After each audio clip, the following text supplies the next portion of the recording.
2 நாளா ஒரு விஷயம் வந்து தமிழ்நாட்டுக்குள்ள போயிட்டு. ஆனா, இந்த நீலப்பேனா அத பத்தி எதையும் எழுதல, கிறுக்கல. சரி ஏன் இப்படி மூடிக்கிட்டு இருக்காங்க?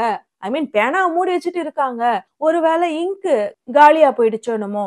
நம்ம வேணா வாங்கி அனுப்பி வைப்போம் அப்படின்னு யோசிச்சேன். எனக்கு நல்லா கன்ஃபார்ம்டா தெரியும். அக்கா வந்து காவி இங்க் தான் வாங்கி எழுதிட்டு இருக்காங்க அப்படின்னு சொல்லிட்டு. இருந்தாலும் அக்கா கிட்ட ஒரு வார்த்தை கேட்டுக்கலாம். ஏன்னா, நீல பேனா வாங்கியிருக்காங்க. அதனால நீல இங்க் வேணுமாக்கா? இல்லன்னா காவி இங்க் வேணுமாக்கா? அப்படின்னு கேட்டுட்டு அப்புறம் அனுப்பி வைக்கலான்னு பார்த்தேன். அனுப்பி வச்சதுக்கு அப்புறமாவது அக்கா எழுதுறாங்களா அப்படின்னு சொல்லிட்டு. அப்படி என்ன அக்கா மூடிட்டு, அதாவது பேனாவ மூடிட்டு ஏன் இருக்காங்க?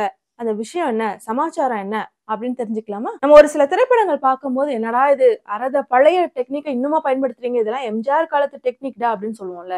அதே மாரி தான் 22 வருடங்களுக்கு முன்னாடி பயன்படுத்தின ஒரு டெக்னிக்க தான் இப்ப இந்த 2 நாட்களாக ஓடிட்டு இருக்க இந்த பிரச்சனையிலயும் அவங்க பயன்படுத்தி இருக்காங்க. கிட்டத்தட்ட 22 வருடங்களுக்கு முன்னாடி 2003 ஜூலை மாசம் முருகேசன், கண்ணகி தம்பதியினர் வந்து வீட்ட விட்டு வெளியேறாங்க. மார்ச் மாசமே திருமணம் செய்து கொண்ட தம்பதியினர் வந்து ஜூலை மாசம் தான் சரி சூழ்நிலை சரியில்ல, நம்ம வீட்ட விட்டு வெளியேறலாம்னு போயிடுறாங்க. கண்ணகி வந்து அதே ஊர்ல பிகாம் படிச்சுட்டு இருந்தவங்க. முருகேசன் அவர்கள் வந்து அந்த காலத்திலே சிவில் இன்ஜினியரிங் 3ஆம் ஆண்டு படிச்சுட்டு இருந்தவர். இப்ப வீட்ட விட்டு வெளியேறின உடனே கண்ணகியோட வீட்ல தேட ஆரம்பிக்கிறாங்க. தேட ஆரம்பிச்சவங்களுக்கு அப்பதான் முருகேசனுடைய மேட்டர் உங்களுக்கு தெரிய வருது. அதனால முருகேசனோட வீட்டுக்கு தேடி வராங்க. தேடி வந்தவங்க அவங்களோட அப்பாவை வந்து மிரட்டுறாங்க. உன் பையனை வந்து கண்டுபிடிச்சு கொடுத்துரு, மரியாதை எங்க கிட்ட வந்து விட்டுரு அப்படின்னு சொல்லிட்டு. அவர் சொல்றாரு, எனக்கு நீங்க சொல்லிதாங்க அவங்களுடைய காதல் விவரம் தெரிய வருது. அவங்க எங்க போயிருக்காங்கன்னு எனக்கு தெரியலன்னு சொன்னோனே, அதெல்லாம் எங்களுக்கு தெரியாது. அவனை நீ எப்படியாவது தேடி கண்டுபிடிச்சு எங்க கிட்ட வந்து ஒப்படைச்சா 2 பேரோட உயிர் மிச்சமாகும் அப்படின்னு சொல்லிட்டு விட்டுட்டு வந்துடுறாங்க. கண்ணகி வன்னியர் சமூகத்தை சேர்ந்தவர். முருகேசன் அவர்கள் வந்து தாழ்த்தப்படப்பட்ட தலித் சமூகத்தை சார்ந்தவர். இப்படி சொல்லிட்டு மிரட்டிட்டு அவங்க வெளியில வரும்போதுதான்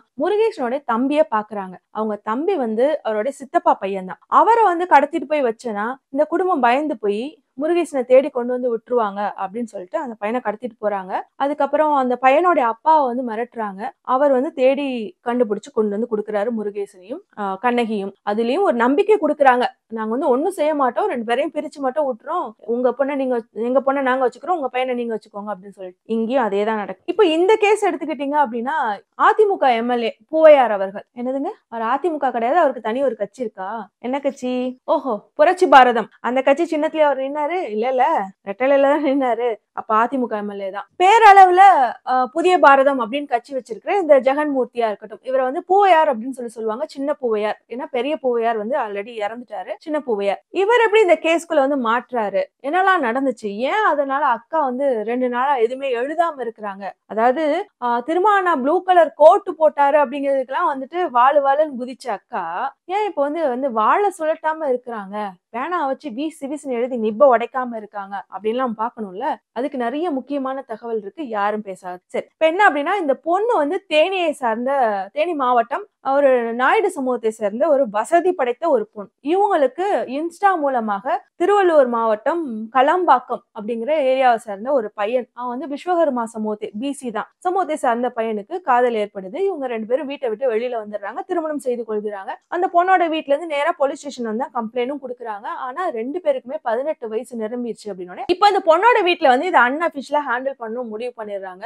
முடிவு பண்ணிட்டு நேரா வந்து ஒரு எக்ஸ் எஸ்எஸ்ஐ லேடி கிட்ட போறாங்க. அந்த அம்மா எப்படி எக்ஸ் ஆச்சு, ரிட்டையர்மெண்ட் வாங்கிச்சா இல்ல இப்பதான் வேலை போச்சான்னு தெரியல. அந்த அம்மாக்கு மிகவும் பழக்கமான தலித் சமூகத்தை சார்ந்த ஜெயராமன் கிட்ட இந்த கேஸ் போகுது. அவர் வந்து ஆயுதப்படையில ஏடிஜிபியா இருக்கிறாரு. கேஸ் மட்டும் போல, அது கூட சேர்ந்து நிறைய பணமுமே பட்டுவாடா இருக்கு, கோடிக்கணக்குல. ஆனவனே அவர் எங்க எஃப்ஐஆர பார்த்தா கூட வேலை பார்க்காம இருக்கலாம், பணத்தை பார்த்தா வேலை பார்க்காம யாராவது இருப்பாங்களா? நானா இருக்க மாட்டேன்ப்பா. அது நியாயம் தானே. பணத்தை பத்தி எப்படிங்க வேலை பார்க்காம இருக்க முடியும்? என்னது அது லஞ்சமா?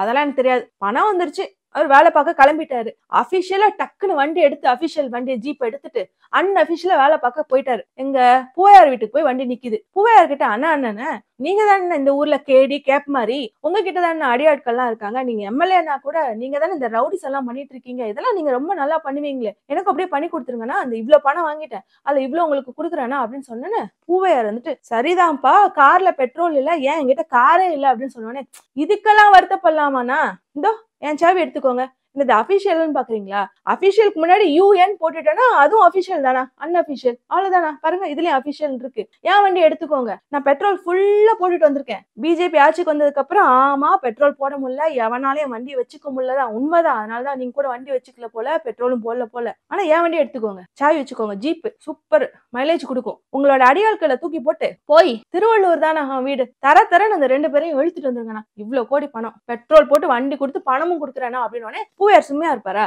இந்த வேலையெல்லாம் சும்மாவே அவர் செய்வாரு. இவ்வளவு காசு கொடுத்தா செய்யாம இருப்பாரா? உடனே இந்த செஞ்சு கொடுத்துறேன் தம்பி, திருவள்ளூர் நம்ம ஊரு இந்த பக்கத்துல இந்த போறேன் அப்படின்னு சொல்லிட்டு டக்குன்னு அந்த ஜீப் எடுத்துட்டு போயிருக்காரு. போய் அந்த அவர் எடுத்துட்டு போலங்க, அவரோட ஆட்கள் எடுத்துட்டு போயிருக்காங்க. போய் தம்பி வீட்டுல போய் நின்றுச்சு. இப்போ இந்த பூவையாரோடைய ரவுடிங்க ஏறிட்டு போன அந்த ஜீப் அதாங்க அபிஷியலா அன்அபிஷியலா எடுத்துட்டு போன அந்த ஜீப் நேரா போய் திருவள்ளூர்ல கலாம்பாக்கத்துல தம்பியோட வீட்டுல நிக்குது. இப்போ அந்த தம்பியோட வீட்டுல தம்பி இல்ல. தம்பி இவங்க ஏதாவது செஞ்சிருவாங்கன்னு சொல்லிட்டு அந்த பொண்ணையும் கூட்டிட்டு தலைமறைவாயிட்டாரு. இப்போ அந்த பேரண்ட்ஸ மிரட்டுறாங்க. மிரட்டினதுக்கு அப்புறம் அந்த பேரண்ட்ஸும் பொறுமையா பதில் சொல்லிட்டு இருக்காங்க. ஏன்னா வந்திருக்குது போலீஸ் ஜீப்.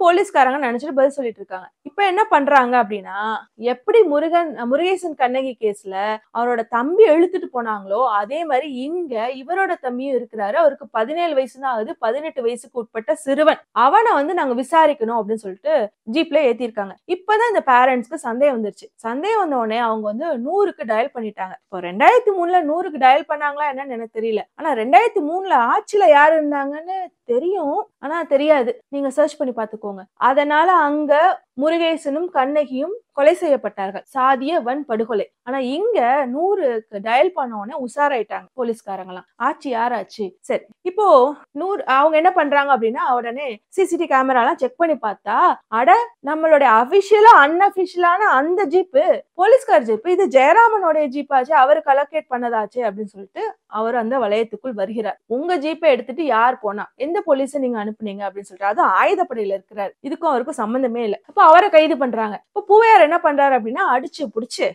பிடிச்சு ஒரு வக்கீல் இல்ல 300 வக்கீல் கிட்ட கோர்ட்டுக்கு பெயில் எடுக்க கூட்டிட்டு போறாரு. இத பார்த்தோன்னே கடுப்பாகுமா ஆகாதா? அது என்ன மார்க்கெட்டா இத்தனை பேரை கூட்டிட்டு போக? ஜட்ஜ் ஒரு மண்டையிலே கொட்டு வச்சிருக்காங்க. என்ன நீங்க ரவுடிசம் பண்ணிட்டு இருக்கீங்களா?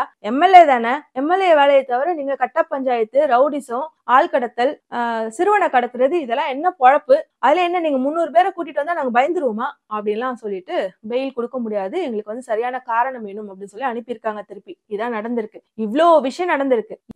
இந்த விஷயத்துல திமுகல சார்ந்தவர்கள் யாராவது மாட்டியிருந்தாங்க அப்படின்னா, இந்த பேனா காவி இங்க ஊத்திட்டு எழுதி தள்ளி இருக்கும். பேனா மை தீர்ந்திருந்தா கூட பேப்பர் கிழியிற வரைக்கும் கிழின்னு கிழிச்சிருக்கும். ஆனா 2 நாளா கம்முன்னு இருக்கு மூடிக்கிட்டு.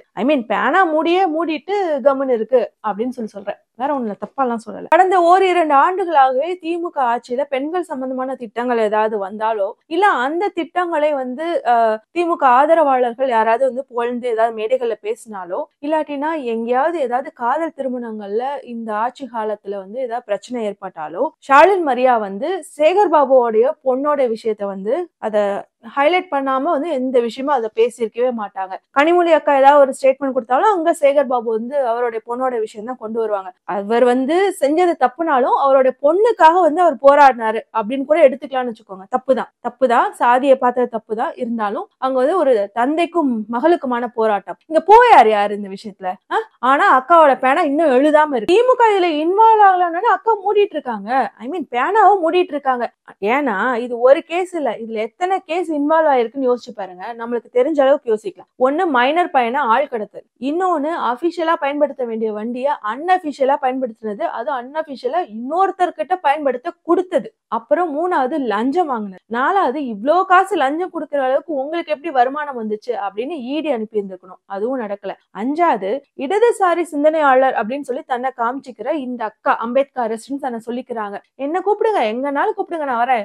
விஜய் கட்சியில அம்பேத்கருக்கு ஏதாவது ஸ்டடி சென்டருக்கு கிளாஸ் எடுக்கணுமா, நான் வரேன் அப்படின்னு சொல்ற ஒரு இடதுசாரி சிந்தனையாளர் காமிச்சிட்டு இருக்கவங்க, காதல் திருமணம் 2 பேரும் மேஜர், அதுக்கு எதிராக பூவையார் அவங்களை பிரிச்சு விடுறதுக்காக அடியாட்களை அனுப்புறாரு, ரவுடிசம் பண்ணிருக்கிறாருன்னு கேஸ் வருது அப்படின்னா, ஏமா நீ பேச மாட்டியா?